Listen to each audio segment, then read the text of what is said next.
Hi hello Karnataka ಎಲ್ಲರಿಗೂ ನಮಸ್ತೆ. Welcome back to Nikhil talks YouTube channel. ಗುರು, ಇನ್ನೇನ್ ಕೇವಲ 3 ದಿನ ಬಾಕಿ ಇರೋದು. ವೋಟಿಂಗ್ ಲೈನ್ಸ್ ಶನಿವಾರ ಬೆಳಿಗ್ಗೆ 11 ಗಂಟೆಗೆ ಕ್ಲೋಸ್ ಆಗುತ್ತೆ. ಇನ್ನು 3 ದಿನದಲ್ಲಿ ಗೊತ್ತಾಗುತ್ತೆ ಯಾರು ಬಿಗ್ ಬಾಸ್ ವಿನ್ನರ್ ಅಂತ. ಮತ್ತೆ ಇವತ್ತು ಬುಧವಾರ 2 ಗಂಟೆವರೆಗೂ ಬಂದಿರೋ ವೋಟಿಂಗ್ ಅಪ್ಡೇಟ್ ಪ್ರಕಾರ ಯಾರು ಬಾಟಮ್ ಅಲ್ಲಿ ಇದಾರೆ, ಯಾರು ಟಾಪ್ ಅಲ್ಲಿ ಇದಾರೆ, ಪ್ರತಿಯೊಂದನ್ನು ವಿಡಿಯೋ ತಿಳಿಸ್ತಾ ಹೋಗ್ತೀನಿ. ಅದಕ್ಕಿಂತ ಮುಂಚೆ ನಿನ್ನೆ ಎಪಿಸೋಡ್ ಬಗ್ಗೆ ಒಂದಿಷ್ಟು ಮಾತಾಡೋಣ. ಯಾರ್ಯಾರಿಂದ ನಮ್ಮ ನಿಖಿಲ್ ಟಾಕ್ಸ್ ಯೂಟ್ಯೂಬ್ ಚಾನಲ್ ನ ಸಬ್ಸ್ಕ್ರೈಬ್ ಮಾಡ್ಕೊಂಡಿಲ್ವೋ ಸಬ್ಸ್ಕ್ರೈಬ್ ಮಾಡ್ಕೊಂಡು ಸಪೋರ್ಟ್ ಮಾಡಿ ಅಂತ ಕೇಳ್ತೀನಿ. ಯಾರ್ಯಾರು ಆಲ್ರೆಡಿ ಸಬ್ಸ್ಕ್ರೈಬ್ ಮಾಡ್ಕೊಂಡಿದ್ರು ಅವರಿಗೆಲ್ಲ ಧನ್ಯವಾದಗಳು ತಿಳಿಸ್ತಾ, ನೋಡಿ ನಿನ್ನೆ ಎಪಿಸೋಡ್ ಅಲ್ಲಿ ಒಬ್ರು ಸ್ವಾಮೀಜಿ ಎಂಟ್ರಿ ಕೊಡ್ತಾರೆ. ಅವ್ರ ಕಲರ್ಸ್ ಕನ್ನಡದಲ್ಲಿ ಅವ್ರ ಪ್ರೋಗ್ರಾಮ್ ನಡೆಯುತ್ತಂತೆ. ಓಕೆ, ಅವ್ರ ಪ್ರೋಗ್ರಾಮ್ ನ ಅವ್ರು ಪ್ರಮೋಟ್ ಮಾಡ್ಕೊಂಡ್ರು, ಅದೆಲ್ಲ ಓಕೆ. ಮತ್ತೆ ಎಲ್ಲ ಬುದ್ಧಿವಾದ ಹಿಡಿದು ಈ ತರ ಎಲ್ಲ ಕ್ಲೀನ್ನೆಸ್ ಇಟ್ಕೊಬೇಕು, ಅದೆಲ್ಲ ಓಕೆ. ಬಟ್ ಇಲ್ಲಿ ಜಾತಕ ಎಲ್ಲ ನೋಡ್ಬಿಟ್ಟು ಹೇಳೋದ್ ಅವಶ್ಯಕತೆ ಏನಕ್ಕಿತ್ತು? ಇದನ್ನೆಲ್ಲ ಏನಕ್ಕೆ ಪ್ರಸಾರ ಮಾಡ್ಬೇಕಿತ್ತು? ಬಿಗ್ ಬಾಸ್ ಟೀಮಿಗೆ ಏನ್ ಪ್ರಸಾರ ಮಾಡ್ಬೇಕು, ಏನ್ ಪ್ರಸಾರ ಮಾಡಬಾರ್ದು ಗೊತ್ತಾಗಲ್ವಾ? ಅವ್ರ ಜಾತಕದನ್ನೆಲ್ಲ ಹೇಳ್ತಿದ್ದಾರೆ, ಅದನ್ನೆಲ್ಲ ಜೋರಾಗಿ ಪ್ರಸಾರ ಮಾಡ್ತಿದ್ದಾರೆ. ಸರಿ, ಅವ್ರ ಜಾತಕ ನೋಡಿ ಅವ್ರು ಏನು ಹೇಳ್ತಿದ್ದಾರೆ ಅದನ್ನ ಮ್ಯೂಟ್ ಮಾಡ್ಬೋದಿತ್ತು. ಪ್ರತಿಯೊಬ್ರದ್ದು ನೆಗೆಟಿವ್ ಹೇಳಿದ್ದಾರೆ. ನಿಮಗೆ ಈ ರೀತಿ ತೊಂದರೆ ಆಗುತ್ತೆ 2-3 ವರ್ಷ ಆದ್ಮೇಲೆ, ಓಕೆ, ಅದೇನೋ ಅವ್ರ ಜಾತಕದಲ್ಲಿ ಆ ರೀತಿ ಇದೆಯಾ, ಅದಕ್ಕೋಸ್ಕರ ಅವ್ರು ಆ ರೀತಿ ಹೇಳಿದ್ರು ಅಂತೆಲ್ಲ ಬಂದು ಒಂದಿಷ್ಟು ಜನ ಕಮೆಂಟ್ ಹಾಕ್ತಾರೆ. ನನಗೆ ಮುಂಚೆನೆ ಗೊತ್ತು, ಹೇಳ್ತಿದೀನಿ ನೋಡಿ, ಕಮೆಂಟ್ ಹಾಕ್ತಾರೆ. ಅವ್ರ ಜಾತಕದಲ್ಲಿ ಇದ್ದಿದ್ದನ್ನ ಹೇಳಿದಾರೆ, ಅದ್ರಲ್ಲಿ ಏನ್ ತಪ್ಪಿದೆ ಅಂತ. ಸರಿ, ಅದಿರ್ಲಿ, ಅದನ್ನ ಜೋರಾಗಿ ಪ್ರಸಾರ ಮಾಡೋ ಅವಶ್ಯಕತೆ ಇತ್ತಾ? ಕಲರ್ಸ್ ಕನ್ನಡದವರಿಗೆ ಪ್ರತಿಯೊಬ್ಬರಿಗೂ ಭಯ ಬೀಳಿಸಿದ್ದಾರೆ. ಮೋಕ್ಷಿತ್ ಅವ್ರಿಗೆ ಭಯ ಬೀಳಿಸಿದ್ದಾರೆ, ಹನುಮಂತಣ್ಣಗ್ ಭಯ ಬೀಳಿಸಿದ್ದಾರೆ, ತ್ರಿವಿಕ್ರಮ್ ಅವ್ರಿಗೆ ಭಯ ಬೀಳಿಸಿದ್ದಾರೆ, ಭವ್ಯ ಅವ್ರಿಗೆ ಭಯ ಬೀಳಿಸಿದ್ದಾರೆ, ಮಂಜಣ್ಣಗ್ ಭಯ ಬೀಳಿಸಿದ್ದಾರೆ, ಮತ್ತೆ ರಜತ್ ಅವರಿಗೆ ನೀನ್ ಸೋಂಬೇರಿ ಅದೆಲ್ಲ ಭಯ ಬೀಳಿಸಿದ್ದಾರೆ. ಇದೆಲ್ಲ ಏನಕ್ ಬೇಕಿತ್ತು? ಇದನ್ನೆಲ್ಲ ಪ್ರಸಾರ ಮಾಡೋ ಅವಶ್ಯಕತೆ ಇತ್ತ? ಮತ್ತೆ ಹನುಮಂತಣ್ಣಗೆ ರೆಸ್ಪೆಕ್ಟೇ ಕೊಡ್ತಿಲ್ಲ. ಮತ್ತೆ ಅಲ್ಲಿ ಒಂದಿಷ್ಟು ಕಾಣಿಸ್ತಿರೋದು ಇವ್ರು ಯಾರೋ ಪರವಾಗಿ ಮಾತಾಡಕ್ ಬಂದ, ಮತ್ತೆ ಅವ್ರ ಮನ್ಸಲ್ಲಿ ಏನಿತ್ತು ಅದನ್ನೆಲ್ಲ ಹೇಳ್ಬಿಟ್ಟು ಹೋದ, ಆ ರೀತಿ ಅನ್ಸ್ತಿದೆ.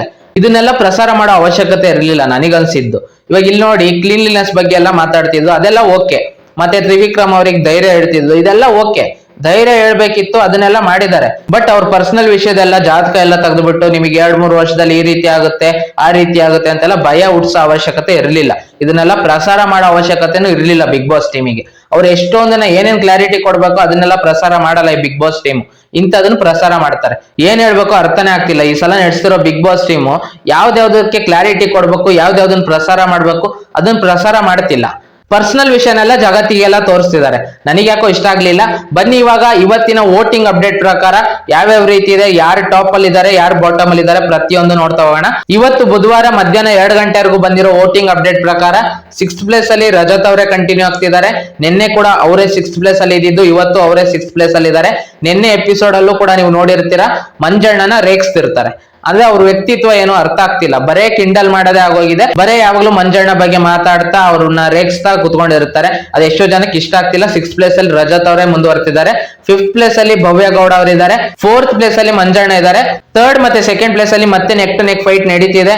ತ್ರಿವಿಕ್ರಮ್ ಮತ್ತೆ ಮೋಕ್ಷಿತ್ ಅವ್ರ ಮಧ್ಯೆ ನೆಕ್ ಟು ನೆಕ್ ಫೈಟ್ ಇದೆ. ಒಂದ್ಸಲ ಮೋಕ್ಷಿತ್ ಅವರು, ಒಂದ್ಸಲ ತ್ರಿವಿಕ್ರಮ್ ಅವರು, ಆ ರೀತಿ ಚೇಂಜಸ್ ಆಗ್ತಿದೆ. ಇವತ್ತು ಮಧ್ಯಾಹ್ನ 2 ಗಂಟೆವರೆಗೂ ಬಂದಿರೋ ವೋಟಿಂಗ್ ಅಪ್ಡೇಟ್ ಪ್ರಕಾರ 2nd ಪ್ಲೇಸ್ ಅಲ್ಲಿ ಮೋಕ್ಷಿತ್ ಅವರು ಇದಾರಂತೆ, 3rd ಪ್ಲೇಸ್ ಅಲ್ಲಿ ತ್ರಿವಿಕ್ರಮ್ ಅವರು ಇದ್ದಾರೆ ಅಂತ ಬರ್ತಿದೆ. 1st ಪ್ಲೇಸ್ ಅಲ್ಲಿ ಮತ್ತೆ ಹನುಮಂತಣ್ಣನೇ ಮುಂದುವರಿತಿದ್ದಾರೆ. ಹನುಮಂತಣ್ಣಗೆ ತುಂಬಾ ವೋಟ್ಸ್ ಬರ್ತಿದೆ, ತುಂಬಾ ಜನ ಇಷ್ಟಪಡ್ತಿದ್ದಾರೆ ಹನುಮಂತಣ್ಣನ. ಅವರಿಗೆ ಅತಿ ಹೆಚ್ಚು ವೋಟ್ಸ್ ಬರ್ತಿರೋದು. ಇದು ಇವತ್ತಿನ ಬುಧವಾರದ ಮಧ್ಯಾಹ್ನ 2 ಗಂಟೆವರೆಗೂ ಬಂದಿರೋ ವೋಟಿಂಗ್ ಅಪ್ಡೇಟ್ ಪ್ರಕಾರ. ನಮ್ ಸಬ್ಸ್ಕ್ರೈಬರ್ ಒಬ್ರು ಕಮೆಂಟ್ ಹಾಕಿದ್ದು, ಕಲರ್ಸ್ ಕನ್ನಡ ಪೇಜ್ ಅಲ್ಲಿ ಹೋಗಿ ಚೆಕ್ ಮಾಡಿ, ಇನ್ಸ್ಟಾಗ್ರಾಮ್ ಪೇಜ್ ಅಲ್ಲಿ ಅವರೇ ವೋಟಿಂಗ್ ಪೋಲ್ ನ ಹಾಕಿದ್ದಾರೆ. ಒಂದು ಬೇರೆ ಚಾನೆಲ್ ಅಲ್ಲಿ ವೋಟಿಂಗ್ ಪೋಲ್ ಹಾಕಿರೋದನ್ನ ಕಲರ್ಸ್ ಕನ್ನಡದವರು ಆ ಪೋಲ್ ಹಾಕಿದ್ದಾರೆ. ಅಲ್ಲೂ ಕೂಡ ಹನುಮಂತಣ್ಣನೇ ಟಾಪ್ ಅಲ್ಲಿ ಇರೋದು. 2nd ಪ್ಲೇಸ್ ಅಲ್ಲಿ ಮೋಕ್ಷಿತ್ ಅವರಿದ್ದಾರೆ, 3rd ಪ್ಲೇಸ್ ಅಲ್ಲಿ ತ್ರಿವಿಕ್ರಮ್ ಅವರಿದ್ದಾರೆ. ಹೋಗಿ ನೀವು ಚೆಕ್ ಮಾಡ್ಕೊಬಹುದು.